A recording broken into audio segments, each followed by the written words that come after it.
Salute. How y'all doing? My name is DerrickCWilliams. Shout out and respect due to my newest subscribers. Artist Targeted. Tiara B Just Doing Me. The Portal. Yo-Yo Diet Show. Jackie Lopez. Karen Nelson. And last but certainly not least, Danky the Clown. I want to thank each and every one of y'all that was kind enough to engage with me in my live presentation from West River Drive on yesterday. And I thought it was a very good live. I see everyone was nice and engaged, positivity, connections, and all these good things. Bless all y'all and salute. But as y'all know, I'm just one man. In the comment section on YouTube, the title of this presentation will be called Surviving R. Kelly Part 2, The Reckoning. It details the continuing saga of singer R. Kelly, disgraced singer R. Kelly, and it features many of the survivors of this animal, and that's what I'm going to refer to him as. I did a video, well, I've done two videos on R. Kelly, and the one of them, you can always go back to my channel, you can see this for yourself. It was called R. Kelly Sex Tapes Sold Here, because they were sold like hotcakes here in the city of Philadelphia at the corner of Broad and Erie. And I also did a presentation in late fall called The Bad Karma of R. Kelly.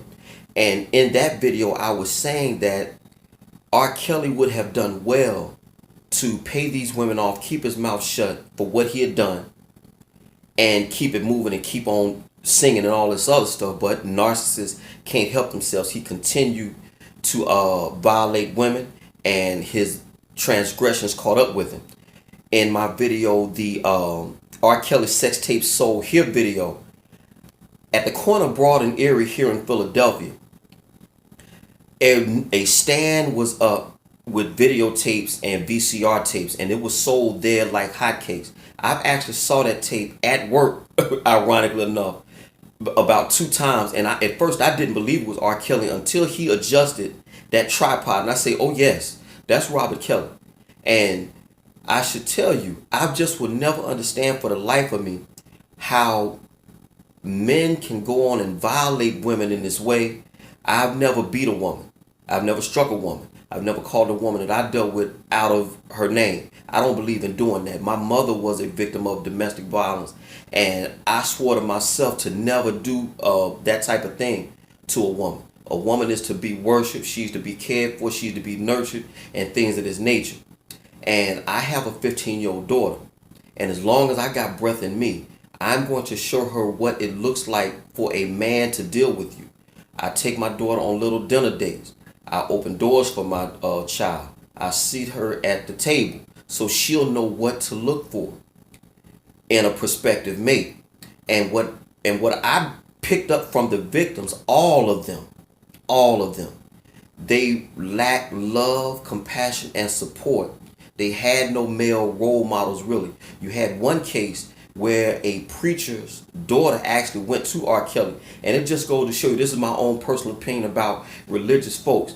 They are stringent to a fault. They thinking they impart love, but you actually run the children away. It's the funniest thing. In my view, you find some of the most freakiest people with people who are ultra religious. So you can't go that way neither. You got to find a balance with a child. You're going to always have people rebel when you are strict on them. But what I gathered basically is that I hope that these women got a little bit of closure by telling their truth before the world. Some of this stuff, I'm quite sure, is quite embarrassing. But to me, I would never understand why men and women, for that matter, they take their personal business and they want to record and make world star moments out of it. I would never understand that for the life of me. Stuff that you do, everything ain't meant for the camera. But once again, everybody want to be Hollywood in some type of way. So I would imagine, I guess that's why people do this ignorant stuff. You feel me? But I just thought that thus far, I'm halfway through watching the docu-series, but I would just move this morning to make this little quick video about it. And from what I took from it, it was very well done. The women were forthright, and that's a good thing. But the biggest thing It just goes to show you that money, power, and success, you damn near could get away with murder. That man could not, well, I'm sorry, that animal could not have been able to do successfully without the help of being enabled by RCA, Jive, Black Round Music, publicists, engineers, security, other hangers on, so-called entourages and things like that. Everybody knew. I would hear as early as 1991 or 92 that R. Kelly hung by this place called the Rock and Roll McDonald's in Chicago. I believe that's what they call it. I used to live in Chicago, and I don't recall a Rock and Roll McDonald's being there when I was there, but you had to understand, I was there from the early 1980s. By 1982, I was no longer living in Chicago, so maybe it was built up after I left. But I would hear stories here in Philadelphia as early as the 90s that he would always park a car in front of the Rock and Roll McDonald's and pull little girls there. But it should have stopped in 1991 when the first victim came forward. And like most of these cases where you have women, no one believed this woman's story and others. I just would never understand that for the life of me. And yes, women do use this rape thing and all that other stuff to try to destroy men. And that's a fact. But everyone has a right to be heard. And once you get the evidence and you get all pertinent information, then you act accordingly. You just don't discount somebody when they bring you a story of that magnitude. And so again, I just wanted to give my little thoughts of it. I thought it was very well done. And so I would like all y'all to put in the comments section, if you so choose, to put your comments down and your take on this docu-series. Again, it's called Surviving R. Kelly Part 2, The Reckoning. And also I will be doing a quick review of Hopelessly in Love. They're going to show Andre Rison and the late Lisa Lopez.